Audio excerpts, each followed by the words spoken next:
Alors, ce matin, ça me fait plaisir de vous adresser la parole. Et ce matin, je vais vous parler de Barnabas. Je vais vous parler de Barnabas.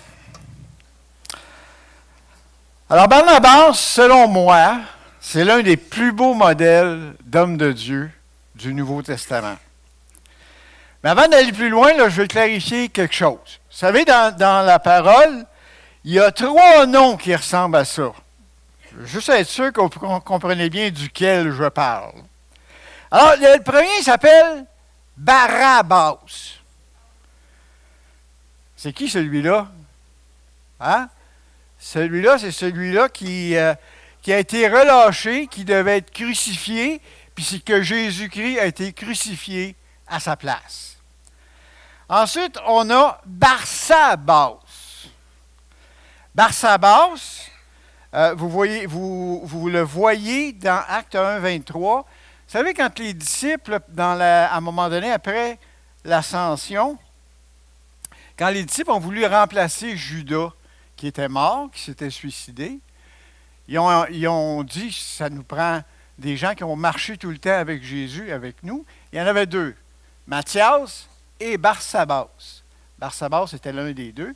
Celui qui a été choisi, c'est Matthias, mais il y avait Barsabas aussi. Et on a Barabbas. Oh non, Barnabas. Hein? Son vrai nom, c'est Joseph. Mais son surnom, c'est Barnabas. Ça signifie fils d'exhortation ou l'homme qui encourage. Alors, c'est un des personnages marquants de l'histoire apostolique. Puis ce matin, on va le regarder dans différentes situations pour essayer d'en tirer un exemple pour notre vie, pour notre comportement dans l'Église et avec les gens. Alors, 1 Corinthiens, les versets dans le chapitre 1, dans 2 Corinthiens, le chapitre 1, les versets 3 et 4, ça nous dit « Béni soit Dieu, le Père de notre Seigneur Jésus-Christ, le Père des miséricordes et le Dieu de toute consolation, qui nous console dans toutes nos afflictions, afin que par la consolation dont nous sommes l'objet de la part de Dieu, nous puissions consoler ceux qui se trouvent dans quelque affliction. » Alors ça nous indique que Dieu veut faire de nous des porteurs de consolation, des porteurs d'encouragement, de réconfort. Vous savez, dans l'Église, nos frères et sœurs en Jésus-Christ dans l'Église ont besoin de consolation, ont besoin de support, ont besoin d'encouragement. Dieu veut faire de nous des gens qui vont porter ça. Souvent, on va avoir vécu des expériences dans nos vies, des situations. Dans les chants ce matin, on parlait de tempêtes, on parlait de problèmes. On a vécu dans nos vies ces choses-là. C'est différent pour chacun de nous. On est tous des gens différents, on a des vies différentes. Mais d'avoir vu Dieu agir là-dedans, comme notre frère qui a témoigné à propos de son auto, Dieu a agi là-dedans. Notre frère qui a témoigné à propos des problèmes de présence de mauvais esprits, Dieu agit là-dedans. On a vu les situations, on a vu des situations dans nos vies où nous, on s'est trouvés en problème, en détresse, mais Dieu a agi. Alors, quand des gens dans l'Église vivent des choses comme ça, Dieu nous a déjà montré qu'il est là, qu'il agit. On est capable d'encourager, on est capable de supporter, on est capable de consoler parce qu'on a vécu des choses comme ça. Des fois, on vit des situations, on va dire, pourquoi Seigneur, je vis ça? Mais Dieu veut t'enseigner quelque chose. Dieu veut nous enseigner quelque chose. Puis il va nous placer dans des situations où on va être capable d'utiliser ce qu'il nous a montré pour aider, pour consoler les gens. Puis il n'y a pas seulement les gens dans l'Église, et bien sûr, qui ont besoin d'être encouragés, qui ont besoin d'être consolés. Il y a les gens à l'extérieur qui ne connaissent pas le Seigneur. Nous, on a vécu des choses. Ces gens-là vivent des choses aussi. On n'est pas exempt des problèmes. On en vit. Mais les gens à l'extérieur en vivent aussi. Puis, sachant ce que Dieu a fait dans nos vies, on est capable de présenter le Seigneur. On est capable d'encourager, de fortifier. Parce que Dieu nous utilise. Hein? Alors, Barnabas, c'était quelqu'un qui était rempli du fruit de l'Esprit. C'est quelqu'un qui marchait sur les traces du Seigneur. Hein? Quelqu'un qui avait été transformé à l'image de Jésus-Christ. Et c'est ça que Dieu veut faire avec nous autres.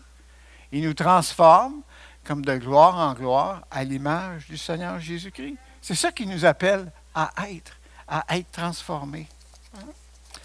Alors ce matin, je vous amène dans Galates 5,22, que vous connaissez probablement pour la plupart d'entre vous. Dans la Louis II, ça nous dit, mais le fruit de l'Esprit, c'est l'amour, la joie, la paix, la patience, la bonté, la bénignité, la fidélité, la douceur, la tempérance. J'ai mis la parole vivante après. La parole vivante, c'est... Vous savez, quand je lis ma parole, et probablement que c'est la même chose pour plusieurs d'entre vous, j'aime beaucoup lire plusieurs versions. Parfois, d'une version à l'autre, le texte, qui originalement était en grec, parce qu'il était au Nouveau Testament, il y a certains mots qui sont traduits d'une façon un petit peu différente. Ça fait comme ajouter une couleur aux mots, ça ajoute quelque chose de plus dans la compréhension de la traduction. Donc, la parole vivante, c'est comme une compilation de différentes façons dans des Bibles, dans des traductions de Bible, comment certains mots ont été traduits. Alors, ça ajoute de la richesse à la compréhension de ce que c'est. Dans Parole vivante, le même verset, Galates 5,22, nous dit « Le fruit de l'Esprit, c'est l'amour, la joie, la paix, la patience, le bon caractère, l'amabilité, la serviabilité, la bonté, la générosité, la fidélité, la confiance dans les autres. » Pas toujours facile, ça. La douceur, la modestie, l'humilité, l'aptitude à céder et à s'adapter. Pas toujours facile. La tempérance, la chasteté, la maîtrise de soi. Dans la parole vivante qu'on lit ça. Alors, on va regarder ensemble comment Barnabas, comment il a vécu ça, comment il a connu ça, comment il a mis ça en pratique dans différentes situations, puis quelle application on peut tirer pour nos vies, pour nos comportements. Puis on va regarder dans plusieurs situations que le livre des Actes nous rapporte à propos de Barnabas, comment il s'est comporté, qu'est-ce qu'il a fait. Alors, dans Acte 4, pour commencer, les versets 36-37, ça nous dit « Joseph, surnommé par les apôtres Barnabas, ce qui signifie fils d'exhortation, lévite, originaire de Chypre, vendit un champ qu'il possédait, apporta l'argent et le déposa aux pieds des apôtres. » Vous savez, pour Barnabas, encourager quelqu'un, c'était plus que des mots. Hein? Il mettait ça en action. Il mettait son amour, l'amour que Dieu a placé dans son cœur, il le mettait en action. Alors, le texte nous dit que Barnabas était un lévite. Alors, les Lévites, on sait que dans l'Ancien Testament, ils avaient toutes sortes de privilèges. Donc, il y avait une propriété, mais parce qu'il était Lévite, il n'y avait pas besoin de vendre ça. Mais Barnabas, il ne vivait plus dans l'Ancien Testament. Barnabas, il vivait sous la grâce de Jésus-Christ, comme chacun d'entre nous ici ce matin. Hein? Alors, pour lui, là, la possibilité d'encourager par un geste concret les frères et sœurs de l'Église, c'était une faveur. C'est une faveur qui lui était offerte à lui. C'est lui qui bénéficiait d'une faveur, de pouvoir aider quelqu'un. C'était un acte de reconnaissance envers Dieu pour sa grâce, pour la grâce que Dieu lui avait faite. Vous savez, quand on donne à l'Église, tout à l'heure il était question un peu de l'offrande, quand on donne à l'Église, comment est-ce qu'on voit ça? Si on regarde ça dans nos cœurs, vraiment dans nos cœurs, là, nos motivations, nos raisons, comment on regarde ça? Est-ce que on voit ça comme un devoir, qu'on doit faire ça? Est-ce qu'on voit ça comme une obligation? Ou bien on voit ça peut-être comme une bonne œuvre. On fait quelque chose de bon, de bien en faisant ça. Je pense que ce n'est pas les bonnes motivations si on fait ça. La bonne motivation quand on donne à quelqu'un ou qu'on donne à l'Église, c'est un acte de reconnaissance envers Dieu. Hein? Dieu n'a pas été, pardonnez-moi le mot, n'a pas été chiche dans la grâce qu'il nous a donnée. Il nous a distribué sur chacun de nous sa grâce abondante, son salut merveilleux. Pas parce qu'on était bon, pas parce qu'on était fin, mais parce qu'il nous aime. Et on va être reconnaissant pour ça. Quand on donne, quand on aide, c'est par reconnaissance. C'est par reconnaissance qu'on fait ça. Hein? Alors, c'est des petites choses importantes. Vous savez, dans son geste, dans le geste de Barnabas, là, il n'y avait pas de calcul intéressé. Il n'y avait pas de marchandage avec Dieu. Il ne voulait pas gagner son salut. Il ne voulait pas mériter son salut. Il ne voulait pas non plus de reconnaissance pour ça. Ce n'était pas sa motivation. Il ne voulait pas faire une bonne œuvre en faisant ça, puis que les gens le reconnaissent.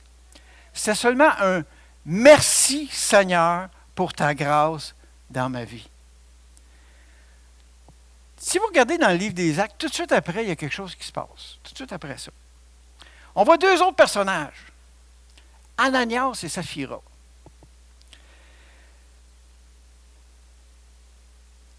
Ils voulaient paraître aussi bien que Barnabas. Alors, ensemble, ils se sont entendus, ils ont vendu quelque chose, ils ont vendu une propriété. Puis là, ils ont, conspiré ensemble pour raconter une histoire. Ils ont apporté de l'argent à l'Église, c'est bien, ils ont apporté de l'argent. C'était à eux autres l'argent, ils pouvaient faire ce qu'ils voulaient avec, là. C'était à eux. Ils ont apporté l'argent à l'Église, mais ils ont dit aux responsables de l'Église, aux apôtres, ça c'est l'argent de la vente de notre propriété. Mais ce n'était pas vrai. C'était une partie de la vente de leur propriété. Hein? Ce n'était pas tout. Le problème, ce n'était pas qu'ils n'ont pas tout donné. Pas du tout. Ils étaient libres. Le problème, c'est qu'ils ont menti au Saint-Esprit. Et pourquoi ils ont menti? Parce qu'ils étaient orgueilleux. Parce qu'ils voulaient bien paraître devant les gens. Hein? Ça ne doit pas être notre motivation pour faire des choses. Ils ont oublié quelque chose de très important. C'est que Dieu regarde au cœur. Dieu regarde au cœur. Ce que vous dites, ce que vous faites, Dieu n'est pas dupé par ça. Vous pouvez faire croire à n'importe qui ce que vous dites, si vous êtes quelqu'un qui parle bien, mais Dieu voit au cœur. Dieu ne se laisse pas berner par ça. Hein? Et Ananias et Saphira l'ont appris à leur dépens. Ils ont voulu servir deux maîtres, Dieu et Mammon. Mammon, c'est l'argent. Ils ont voulu servir les deux. Il y avait un cœur partagé. Il n'était pas intègre. Alors, vous savez, dans le monde duquel on vient, tout le monde, on vient de la société autour de nous. L'apparence est importante dans le monde. Ce qu'on a l'air, ce qu'on fait, c'est important, mais c'est l'apparence qui est importante. L'hypocrisie est là. Ça ne doit pas être présent dans l'Église de Jésus-Christ, l'hypocrisie. On n'est pas chez nous, dans l'Église de Jésus-Christ, dans la famille de Dieu, c'est intégrité et fidélité et vérité. C'est ça dans l'Église de Dieu. Et c'est ça que Barnabas vivait dans l'Église. Il était intègre, il était fidèle, il était vrai. Et son cœur était reconnaissant envers Dieu. Il savait que Dieu regarde au cœur. 1 Jean 3,8 nous dit, « Petits enfants, n'aimons pas en parole et avec la langue, mais en action et avec vérité. » Hein? Le vrai amour chrétien, c'est aimer en action et en vérité.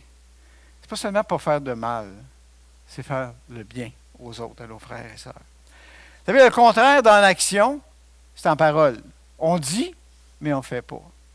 Le contraire dans la vérité, c'est avec la langue. Encore une fois, on fait à croire, mais on ne fait pas, on n'est pas vrai, on n'est pas sincère. Hein? Aimer en parole, là, c'est juste parler à propos d'un besoin, puis aimer en action, c'est subvenir aux besoins. Si Dieu nous a montré un besoin, si Dieu, devant quelqu'un, nous a montré une situation, c'est parce que Dieu veut qu'on intervienne. Souvent, là, devant une situation, puis je parle pour moi autant que pour les autres, là, on est conscient d'une situation, puis on dit, ben, quelqu'un d'autre va s'en occuper. Moi, je n'ai pas le temps. Je ne sais pas quoi faire avec ça. Quelqu'un d'autre va s'en occuper. Mais si Dieu nous le montre, on peut se poser la question, est-ce que Dieu ne veut pas m'utiliser là-dedans, à quelque part? Hein? C'est important de réaliser ça. Parce que c'est facile de parler d'amour, mais de négliger d'aider, de négliger de consoler, de négliger de supporter, hein? De négliger d'encourager. C'est facile. Aimer, c'est laisser l'amour de Dieu qui a été placé dans nos cœurs par Dieu le jour où on s'est confié au Seigneur. C'est de laisser l'amour de Dieu couler sur les autres, dans l'Église et à l'extérieur de l'Église. Vous savez, on le sait tous, mais nous sommes les mains et les pieds de Jésus dans ce monde. Hein? Ça, Barnabas, il l'avait compris. Alors ça, c'est comment Barnabas a agi avec l'Église de Jérusalem. Un peu plus loin dans le livre des Actes, on voit encore Barnabas à l'œuvre. Dans Acte 9, on le voit agir avec Saul de Tarse, celui qui est devenu plus tard l'apôtre Paul. Alors, on va voir dans Acte 9, les versets 26 à 27, on parle ici de Saul de Tarse. Lorsqu'il se rendit à Jérusalem, Saul tâcha de se joindre à eux. Mais tous le craignaient, ne croyant pas qu'il fût un disciple. Alors Barnabas, l'ayant pris avec lui, le conduisit vers les apôtres et leur raconta comment sur le chemin, Saul avait vu le Seigneur qui lui avait parlé et comment en Damas, il avait prêché franchement au nom de Jésus. Alors on se souvient de ce que le livre des Actes nous rapporte, que Saul de Tarse, il a rencontré le Seigneur alors qu'il était en route pour Damas. Il se rendait à Damas pour aller dans les synagogues pour voir s'il n'y avait pas là des chrétiens et pour les amener, pour les faire prisonniers à Jérusalem. Donc lui, là, il était zélé, il connaissait l'Ancien Testament, c'est un docteur dans l'Ancien Testament. Hein? Et puis, pour lui, les chrétiens, là, c'était des hérétiques. Puis là, il pensait servir Dieu en persécutant ces chrétiens-là, en voulant les arrêter. C'est pour ça qu'il s'en allait à Damas. Mais problème pour lui, il a rencontré le Seigneur. Le Seigneur l'a arrêté sur le chemin de Damas et il est devenu aveugle. Il a fallu lui, là, l'homme fier, l'homme qui sait tout, il est obligé d'être conduit par la main jusqu'à Damas, puis il a été amené chez un nommé Judas à Damas. Le Seigneur intervient encore. Il parle à un chrétien de Damas qui sait fort bien que Saul de Tarse est allé là pour persécuter les chrétiens. Il dit, va rejoindre Saul de Tarse, là, il est chez Judas, dans telle rue, puis prie pour lui. Il est aveugle. Il ne voit pas, puis il prie, puis je vais en faire de lui mon instrument, alors va prier pour lui. Es-tu sérieux, Seigneur? Il est venu ici pour nous mettre en prison. Quelqu'un a parlé de l'obéissance tout à l'heure? Ananias obéit. Il est allé. Saul de Tarse a retrouvé la vue, mais il était changé. Il a été transformé. Il était sauvé. Hein? Alors, là, au lieu de combattre les chrétiens de Damas, il s'est joint à eux autres.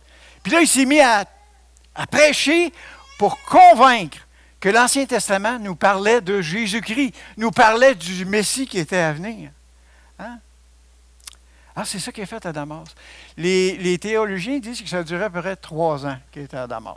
Je ne sais pas, là, c'est pas mentionné nulle part dans le Nouveau Testament, mais ça durait à peu près 3 ans. Là, 3 ans après, il décide de se rendre à Jérusalem, Saul de Tarse, pour se joindre à l'Église là-bas et annoncer l'Évangile avec l'Église de Jérusalem. Bon, il arrive à Jérusalem, il a beau faire des efforts pour se joindre à l'Église, pour se joindre aux disciples, ça ne marche pas. Ils ont peur de lui. Ils ont peur de lui. Hein? Il s'en rappelait de ce que Saul de Tarse avait fait.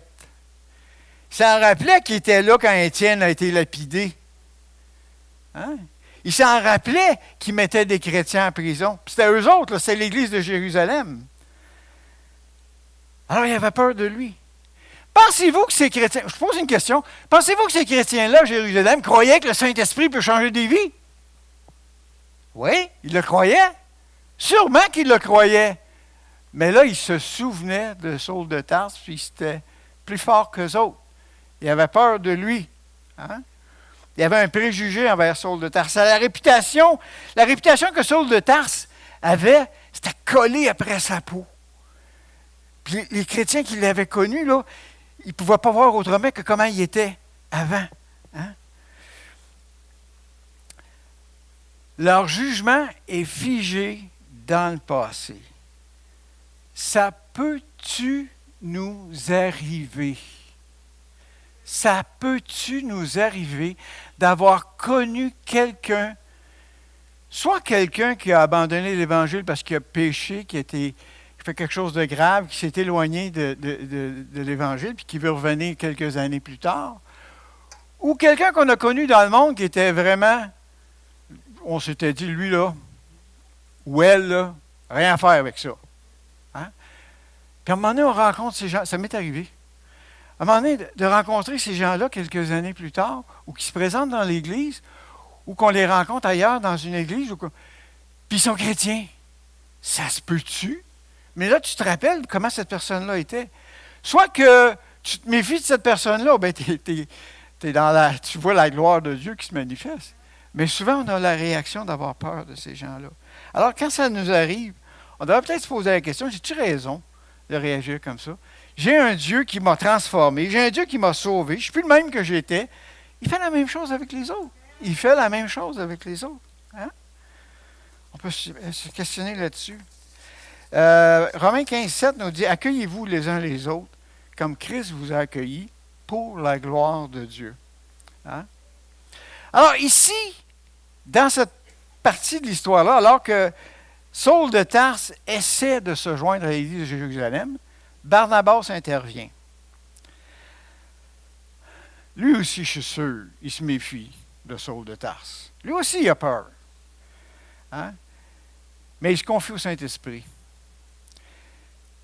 Ce qu'il va faire avec l'aide du Saint-Esprit, il va bâtir un pont entre Saul de Tarse et l'Église de Jérusalem. Hein? Il veut construire un pont, il veut les remettre en relation. Comment est-ce qu'il a fait pour faire ce pont-là? Hein? 1 Jean 4, 18 nous dit « La crainte n'est pas dans l'amour, mais l'amour parfait bannit la crainte. » Alors, il a apporté sa peur au Seigneur. Priez sûrement que le Saint-Esprit l'aide. Puis, le texte nous dit que celui qui vit dans la peur n'est pas libre. Mais là où est l'Esprit du Seigneur, là est la liberté. Hein? Donc, il était libre. Donc, il ne voulait pas baser son jugement sur l'ancienne réputation de Saul de Tarse. Il veut vérifier. Alors, il a sûrement commencé par vérifier la rumeur que Saul de Tarse s'était converti. Hein? Il est allé chercher de l'information à la source. Je suis sûr qu'il a rencontré Paul. Il a rencontré celui qui deviendrait Paul, Saul de Tarse. Il l'a écouté. Puis Saul de Tarse lui a expliqué, lui a témoigné ce que le Saint-Esprit a fait dans sa vie, ce que Jésus-Christ a fait dans sa vie, ce qu'il avait fait. Il a entendu les témoignages probablement de chrétiens qui ont connu Saul de Tarse depuis une couple d'années, hein, pour vérifier si vraiment Saul de Tarse était devenu un chrétien. Hein? Il a écouté Saul raconter les débuts de sa vie chrétienne, raconter ce qui s'est passé dans sa vie, raconter l'amour de Dieu qui a été versé dans son cœur. Puis l'amour de Dieu versé dans le cœur de Barnabas a été plus fort que sa peur.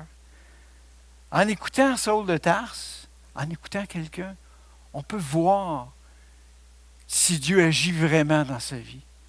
Et il a vu que Dieu agissait vraiment dans la vie de Saul de Tarse. Que Saul de Tarse était une nouvelle personne. Toutes choses sont devenues nouvelles. Dans le cas de Saul de Tarse, c'est ça. Il était une nouvelle personne. Vous savez, écouter quelqu'un nous parler de sa vie, nous parler de lui-même, c'est pas facile. Je ne sais pas si vous êtes comme moi. Des fois, on écoute quelqu'un qui, ça dépend des personnes, comment, s'il parle beaucoup ou parle moins. Là. On écoute quelqu'un qui nous explique quelque chose, puis dans notre tête, à un moment donné, au lieu d'écouter la personne, on pense déjà à la réponse qu'on va leur donner. C'est juste moi qui est comme ça? Ouais? Bon, ça, je ne suis pas tout seul. Hein? On pense déjà à la réponse qu'on va leur donner. Alors, écouter quelqu'un, vraiment essayer de comprendre ce que la personne vit, essayer de voir ce qu'on peut faire, mais écouter, déjà là, c'est beaucoup de choses. Hein?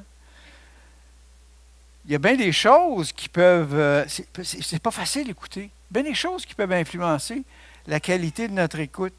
La situation sociale de la personne peut intervenir. La différence d'âge, l'allure que cette personne a, son apparence physique peut aussi influencer sur la qualité de l'écoute qu'on a. Notre propre fatigue, des fois. Des fois, on est fatigué, on est préoccupé par d'autres choses, on est occupé à d'autres choses. C'est difficile d'écouter. C'est vraiment difficile. Mais il faut faire attention à ne pas cataloguer, placer dans une catégorie une personne à l'avance sans vraiment avoir écouté, sans vraiment avoir compris ce que la personne veut nous dire, ce que la personne vit, ce que Dieu fait dans la vie. Vous savez, écouter, c'est un acte d'amour. C'est se rendre vraiment disponible à l'autre personne. C'est ça que, ici, Barnabas a fait, et c'est ça qu'il nous montre à faire. Se rendre disponible pour les autres, pour être capable d'aider, être capable d'encourager, être capable de consoler, être capable d'écouter, être capable d'être un support pour cette personne-là. Hein? C'est ici ce que Barnabas fait. Acte 9, les versets 27-28 nous disent « Alors, Barnabas, l'ayant pris avec lui, il l'a conduit vers les apôtres. Il leur a raconté aux apôtres comment sur le chemin, Saul avait vu le Seigneur, qui lui avait parlé, comment à Damas il avait prêché franchement au nom de Jésus. » Barnabas, il a pu parler aux responsables de l'Église parce qu'il avait écouté. Il avait écouté, puis il avait compris ce que Barnabas lui avait dit. Il avait vu l'œuvre de Dieu dans la vie de Saul de Tarse. Hein? Quand on écoute une personne, qu'on voit une personne, un frère ou une sœur dans l'Église ici, ce qu'il faut voir, c'est Jésus dans cette personne-là. Jésus est vivant en chacun de nous. Partout où nous allons, nous transportons Jésus avec nous. Et quand on écoute une personne, c'est Jésus qu'on voit dans la personne qui est là, l'amour de Dieu. Hein? Alors, le témoignage de Barnabas, il a débloqué la situation. Barnabas, il a mis son regard, ses oreilles, sa langue à disposition du Seigneur pour servir d'encouragement, d'instrument entre les mains du Seigneur pour encourager, pour accueillir, pour réconcilier. Là, on parle ici d'une réconciliation entre l'Église et Saul de Tarse. Vraiment. Il s'est mis à la disposition du Seigneur pour être utilisé par le Seigneur pour faire ça. Si le Seigneur veut nous utiliser pour réconcilier, laissons-nous utiliser par le Seigneur. Soyons sensibles à ce que le Saint-Esprit nous dit, que le Saint-Esprit, comment il veut nous utiliser. Hein? Barnabas, ici, c'est un bel exemple pour nous de patience, de bonté, de fidélité, de confiance en Dieu. De faire confiance à ceux qui appartiennent à Jésus.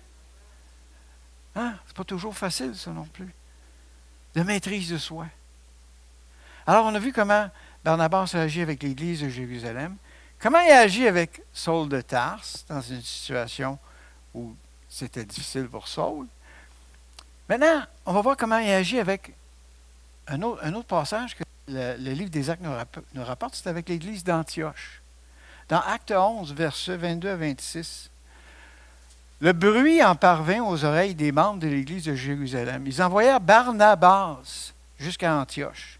Lorsqu'il fut arrivé, qu'il eut vu la grâce de Dieu il s'en réjouit, il les exhorta tous à rester d'un cœur ferme, attaché au Seigneur, car c'était un homme de bien, plein d'Esprit Saint et de foi. Et une foule assez nombreuse se joignit au Seigneur.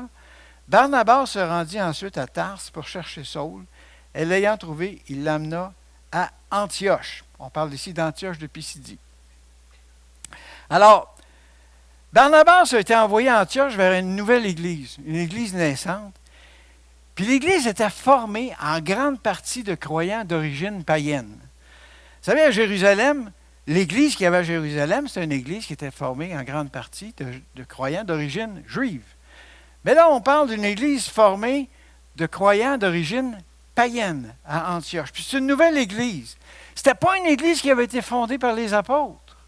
C'était une église qui avait été fondée par le témoignage de chrétiens qu'on pourrait appeler la diaspora.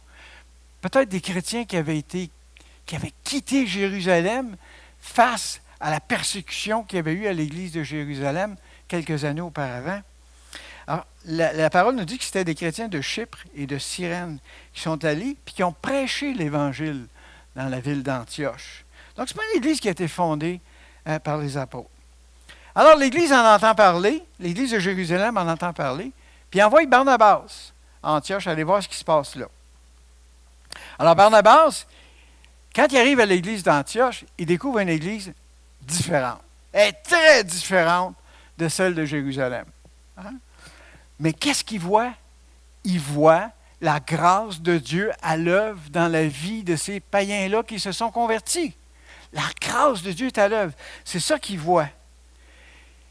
Il ne voit pas qu'ils ne font pas les choses pareilles comme les chrétiens de Jérusalem. Il voit que la grâce de Dieu est à l'œuvre. Hein? C'est un regard positif. Puis, vous savez, des fois, nous, on voit parlons d'églises, de différentes familles d'églises, des fois, ou de différents pays. Ils ne font pas les choses, des fois, comme nous, on fait les choses. Mais à la base, ils connaissent le Seigneur. À la base, ils ont accepté Jésus-Christ comme Seigneur et Sauveur. À la base, ils croient en la vérité de la parole de Dieu. À la base, ils croient en la Trinité de Dieu, Père, Fils et Saint-Esprit. Des fois, ils ne font pas les choses comme nous autres. Mais ce sont des enfants de Dieu, la même chose. Hein? Et c'est ça que Barnabas voit à l'église d'Antioche. Des fois, on aimerait ça que tous les chrétiens soient comme nous autres. On est les meilleurs. Mais Dieu a une famille diversifiée à travers le monde. Hein? Comme j'ai mentionné tout à l'heure, dans 2 Corinthiens 3,17, ça nous dit « Là où est l'Esprit du Seigneur, là est la liberté. » Alors, Barnabas à Antioche, il ne se laisse pas impressionner par les apparences. Son regard est sensible. Son regard a la grâce. Il sait faire la différence. Et ça, c'est quelque chose d'important ici, là, que je veux mentionner. Barnabas sait faire. Barnabas sait faire la différence entre l'essentiel et les choses secondaires. Hein? Des fois, ce n'est pas facile de faire la différence dans nos vies. Mais il y a des choses essentielles dans la vie des chrétiens et il y a des choses secondaires. Hein? Alors, quand on regarde quelqu'un, quand on juge à propos d'une situation, considérons les choses essentielles. Il ne faut pas se fier aux apparences. Souvent, là, notre jugement il est basé sur ce qu'on connaît, sur notre univers à nous autres, nos habitudes à nous autres, trop souvent. Je vais vous donner un exemple ce matin. Considérez que ça, ma Bible, là, mettons que c'est un morceau de bois. OK? Mettons que c'est un morceau de bois. Puis là, j'ai 3 personnes à ma droite ici. Non, mettons-en un à ma gauche, puis 2 à ma droite. Puis, je leur donne chacun un morceau de bois. Puis, fait que les 3, ils ont le morceau de bois, comme ça. Puis là, je dis à celui qui est à ma gauche, je dis, lâche le morceau de bois. Il lâche le morceau de bois. Qu'est-ce qu'il fait? Il tombe à terre. Le morceau de bois tombe à terre. Bon, c'est normal, c'est à ça que je m'attendais. Le morceau de bois, il tombe à terre. Alors, celui qui est à ma droite, je dis, lâche le morceau de bois. Il lâche le morceau de bois, puis le morceau de bois reste là. Ben voyons donc. Ça fait qu'il reste là. Savez-vous pourquoi? Il est dans l'espace, il n'y a pas de pesanteur.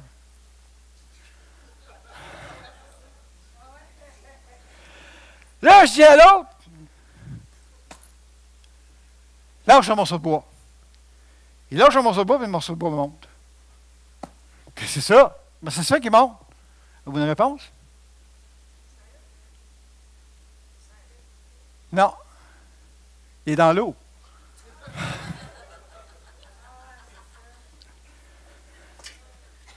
L'environnement est différent.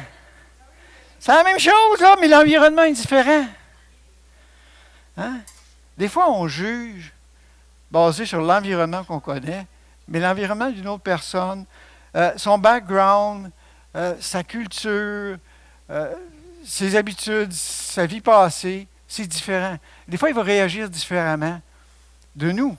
Hein? Il va se comporter différemment de nous. Son tempérament va être différent, son âge est différent. Quelqu'un qui a une maturité différente de la nôtre, une maturité chrétienne différente de la nôtre. Alors, l'environnement est différent. Alors, il faut être capable d'être sensible à ça, puis de voir les choses essentielles. Pas des choses secondaires, les choses essentielles. Hein? Vous savez, on est tous passés par la nouvelle naissance. On a tous reconnu Jésus-Christ. Du moins, j'assume ici. Jésus-Christ comme notre Sauveur et Seigneur. Mais quand on passe par la nouvelle naissance, là, ça ne fait pas de nous des clones identiques. On est tous différents. On est tous uniques, les uns et les autres. Et Dieu nous a donné à chacun de nous des capacités différentes. Hein? Philippiens 1, versets 9 et 10.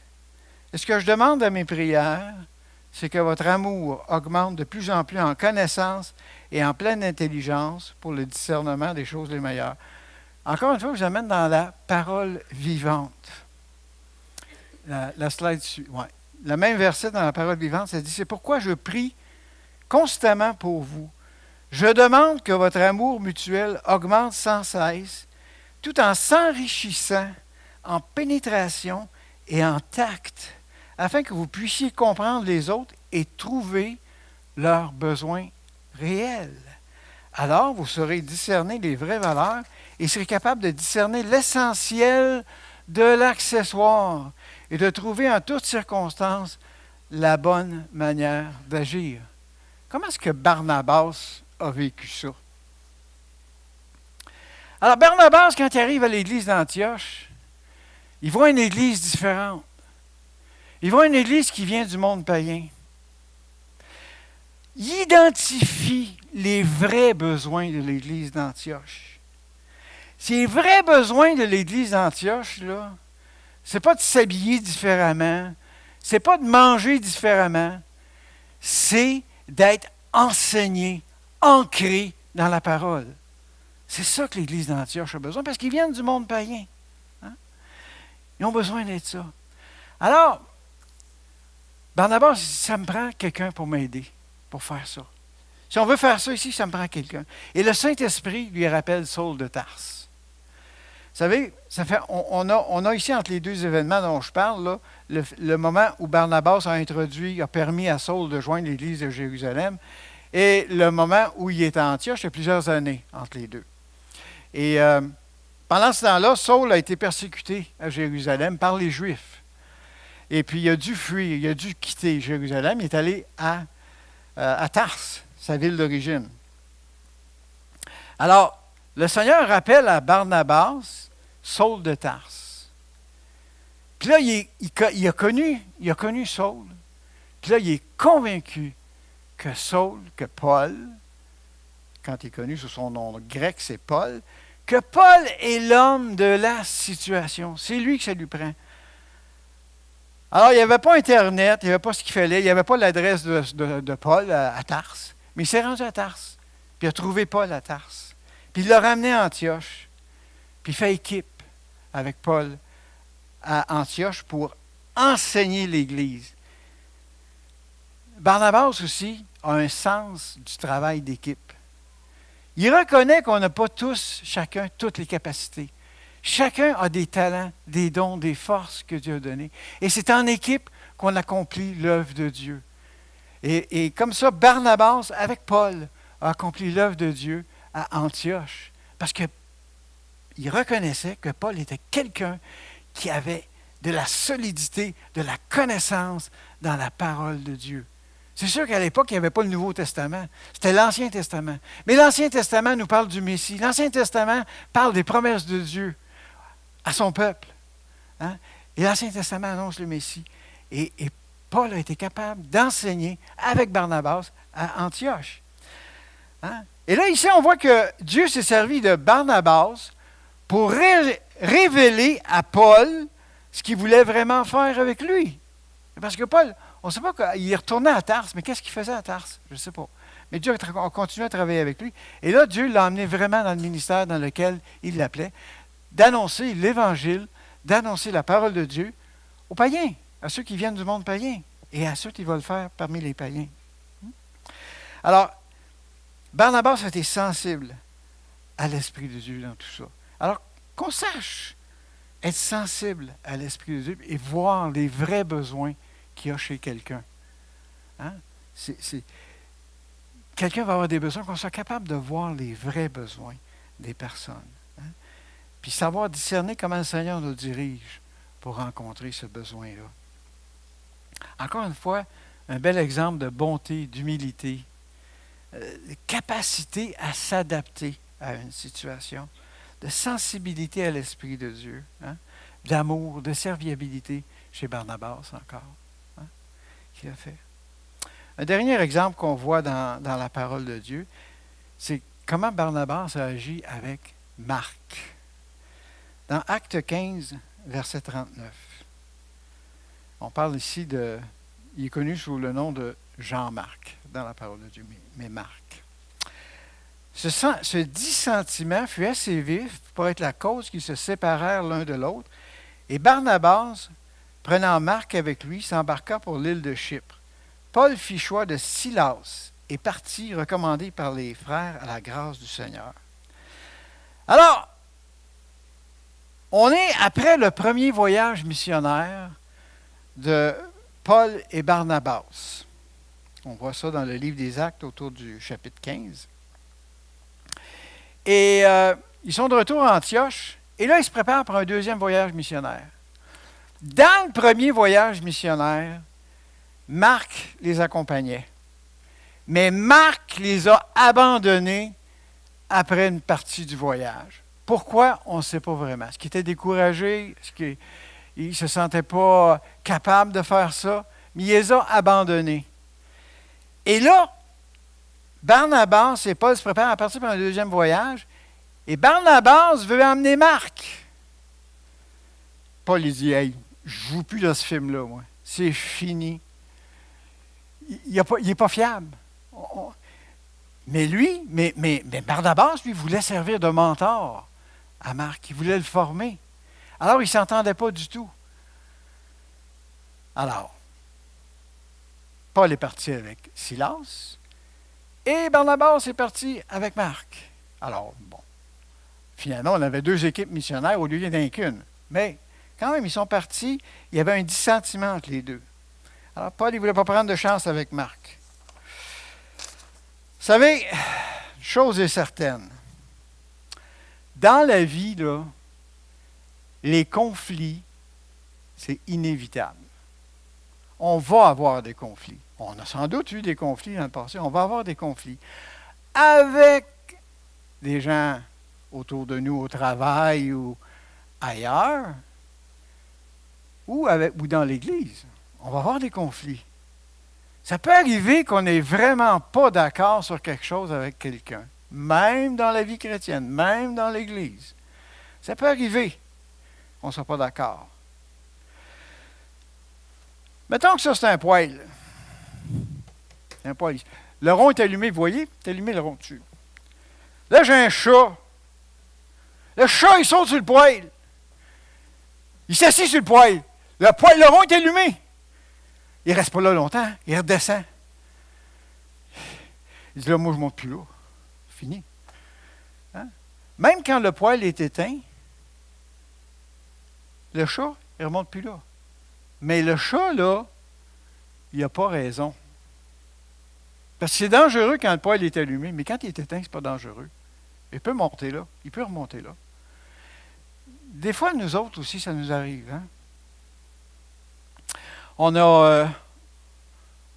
a servi dans l'Église, on avait un projet où on a servi, on a fait un ministère dans l'Église. Puis il s'est passé quelque chose. On n'était pas d'accord avec quelqu'un, ou quelqu'un nous a blessés, volontairement ou involontairement. On a été blessés. On s'est retiré, puis on a dit, moi là, fini. Je ne veux plus faire ça, je ne veux plus servir. Mais le rond, il ne reste pas toujours allumé. Il s'éteint. Hein? Alors, qu'est-ce qu'on fait? On confie nos blessures au divin médecin. Lui va nous guérir et lui veut continuer à nous utiliser. Lui veut nous utiliser dans l'Église. Hein? Confions nos blessures à notre divin médecin. Plus tard, dans le texte des Actes, on va voir que le pardon est passé entre Barnabas et Paul. Parce que Barnabas et Paul n'étaient pas d'accord, il y avait un conflit. Plus tard, on retrouve Marc dans l'église missionnaire, dans l'équipe missionnaire de Paul. Plus tard. Mais qu'est-ce qui s'est passé entre-temps? Barnabas il a servi de mentor. Barnabas l'a formé. Barnabas a encouragé Marc. Et c'est le même Marc qui, dans nos Bibles aujourd'hui, on a l'évangile de Marc. C'est lui. Puis Barnabas est intervenu directement pour permettre à Marc de développer ce que Dieu avait mis dans sa vie. Il a servi à encourager, à soutenir quelqu'un que Dieu va utiliser puissamment après. Savez-vous, vous, si vous aidez quelqu'un, si vous encouragez quelqu'un, si vous supportez quelqu'un, savez-vous ce que Dieu pourrait faire plus tard avec cette personne-là? Que cette personne-là pourrait servir à la gloire de Dieu, pour être utilisée puissamment dans l'œuvre de Dieu. Parce que vous êtes intervenu et vous avez aidé, vous avez encouragé, vous avez aidé à former une personne. Hein? Quel bel exemple Barnabas nous donne ici, là-dedans. Hein? Il a su encourager, entourer, accompagner, conseiller Marc. Vous savez, on voit ici, là, Barnabas a permis, en étant sensible à ce que Dieu lui demandait, sensible au Saint-Esprit, il a permis que Paul entre dans son ministère, vraiment, à ce que Dieu l'avait appelé, et il a permis que Marc entre dans son ministère. Deux hommes de Dieu qu'on retrouve dans le Nouveau Testament qui ont fait une œuvre puissante pour le Seigneur, que Barnabas, en étant simplement rempli du Saint-Esprit, en ayant laissé le fruit de l'Esprit se développer dans sa vie, en étant sensible au Saint-Esprit, il a permis que Dieu fasse une œuvre avec ces deux serviteurs-là. Hein? Alors, on pourrait se poser la question ce matin, quel genre de chrétien que je veux être? Je veux-tu être un chrétien bénissant ou je veux être un chrétien, pardonnez-moi le mot, gémissant? Hein? Je veux-tu être un chrétien qui voit toujours les problèmes? Qui, j'y montre une feuille blanche, il voit le point noir? Je veux-tu être comme ça? Je veux-tu être un sceptique qui voit les difficultés avant de voir les possibilités? On raconte que un jour, lors du lancement du premier bateau à vapeur, il y a quelques dizaines d'années, premier bateau, il y avait une petite foule sur le bord du quai, puis le bateau à vapeur était là. Et puis, là, il se préparait à essayer ça. Il venait d'inventer ça, là, puis il voulait essayer ça, comment ça marchait. Fait que dans la foule sur le quai, il y avait un sceptique. Là, il dit, « pourront jamais faire marcher ça. » Fait que là, les gens dans le bateau à vapeur, ils mettent, vous savez, ça marchait au charbon. Ils mettent du charbon, puis ils commencent à chauffer l'eau. La vapeur commence à sortir. Là, ils voient sortir la fumée de la cheminée du bateau. Puis là, la roue à aube se met à tourner par la force de la vapeur. Là, le bateau se met à bouger. Là, bravo! Ils ne pourront jamais l'arrêter. Hein? On voit les problèmes au lieu de voir les possibilités. Hein? Alors qu'on ne soit pas des chrétiens comme ça. Hein? On va être comme Barnabas. Je suis sûr que dans le cœur de chacun de nous, on va être comme Barnabas. On va être des chrétiens bénissants, des chrétiens qui encouragent, des chrétiens qui supportent, qui laissent l'amour de Dieu se manifester au travers de ce qu'il est et ce qu'il fait. Et il le fait avec les bons motifs. Hein? Colossiens 3,13 nous dit « Supportez-vous les uns les autres. » Et si quelqu'un a sujet de se plaindre de l'autre, pardonnez-vous réciproquement.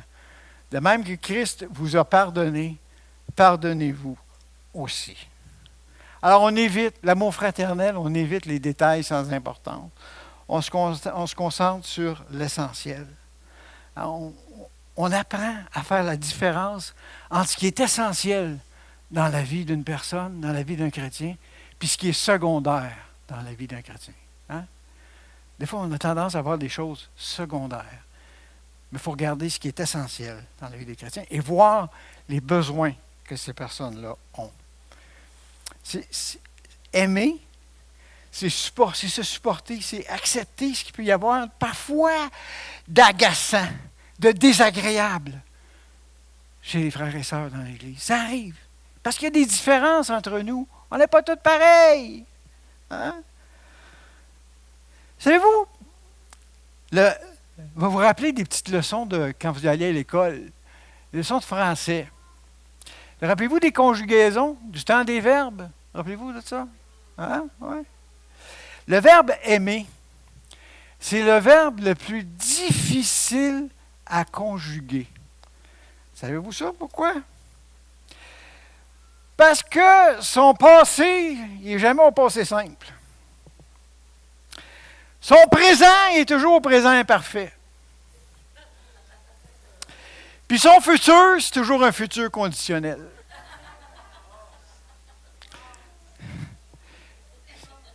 C'est difficile d'aimer. C'est difficile d'aimer. Hein? Barnabas, c'est un homme comme nous. Mais c'est un homme qui a laissé le Saint-Esprit le transformer à l'image de Jésus-Christ. Et c'est ce qu'on veut dans nos vies. Que le Saint-Esprit nous transforme à l'image de Jésus-Christ.